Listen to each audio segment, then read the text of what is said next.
বিবাহিত মেয়েদের জীবনে যদি স্বামী তার অবহেলার কারণে তার লাইফে যদি অন্য কোনো পুরুষের আগমন ঘটে, তাহলে বিশ্বাস করো বোন, যেই পুরুষটা তোমার বিয়ের পর তোমার লাইফে আসবে, সেই শুধু তোমাকে স্বপ্ন দেখাতে আসবে, আর যাই হোক তোমাকে বিয়ে করবে না, কোনো দিন না। অতএব সোনার আংটি বাঁকা হলেও ভালো, ভুল করেও ও এমন ভুল পথে পা বাড়িয়ে নিজের জীবনটা নষ্ট করো না।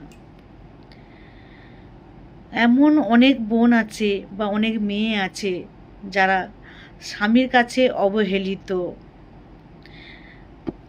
সেই কারণে জেদের বশে